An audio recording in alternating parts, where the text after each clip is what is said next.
Shoto Todoroki est l'un des protagonistes et personnages principaux du manga My Hero Academia. Il est étudiant au lycée de UA dans la seconde A et fut accepté par recommandation. Il projette de devenir un héros professionnel et c'est également le fils de l'actuel numéro 1 des super-héros.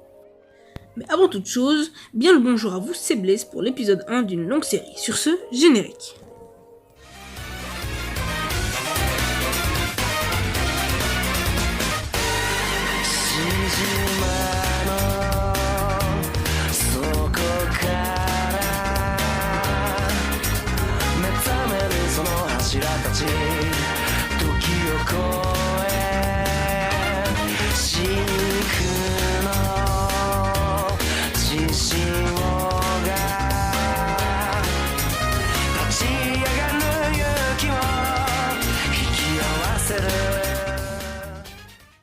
Avant tout, je vais vous expliquer ce que c'est que cette série nommée le background. C'est un format de vidéo qui consistera à résumer l'histoire d'un personnage de manga ou autre. Chaque épisode traitera d'un personnage, le lien de chaque site que j'ai utilisé pour mes recherches sera en description. Sur ce, commençons. Je pense que j'ai pas besoin de décrire Shoto, je vous mets quand même une image au cas où, mais bon. Avant de parler du passé de Shoto, nous devons d'abord faire un point sur son père. Et c'est à cause de lui que Shoto est devenu comme il est, caractère dur et très peu souriant. Le père de Shoto, Enji Todoroki, a toujours détesté All Might, et ce car il lui faisait de l'ombre, lui volait la vedette. Au point où le fait de dépasser All Might devint une vraie obsession pour celui que l'on nomme Endeavor. Il eut alors une idée, s'il ne pouvait pas être le plus fort, son fils le serait à sa place. Et qu'est-ce qui est meilleur qu'un héros avec un alter ? Eh bien un héros avec deux alters, mais oui ! Il se marie alors avec Rei Todoroki afin de forcer un mariage d'alter. Connard. Pour ceux qui ne sauraient pas ce que c'est, je vous invite à aller en description, tout y est.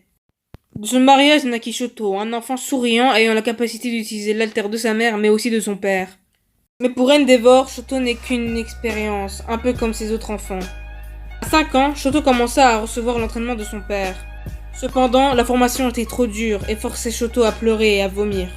Sa mère le défendait, répétant que l'entraînement était trop dur pour son âge, mais Enji ne voulait rien savoir, allant jusqu'à la maltraiter devant son fils.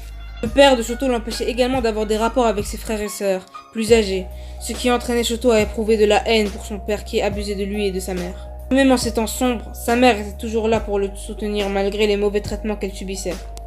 Elle lui rappelait que malgré sa lignée, Shoto avait le choix de son futur, de ce qu'il veut devenir.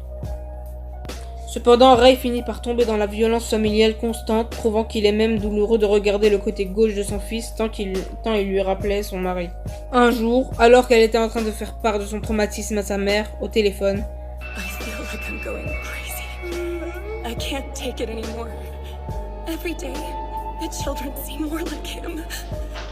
And Shoto, that child's left side sometimes looks... Le reste vous le connaissez si vous avez vu l'anime. Shoto entre à UA, intègre la seconde A et rencontre tous ses premiers amis. Mais sa haine pour son père n'a pas disparu. C'est la fin de ce premier épisode, j'espère qu'il vous aura plu. S'il vous a plu, n'hésitez pas à partager, à liker et à vous abonner. C'était Blaze, à la prochaine!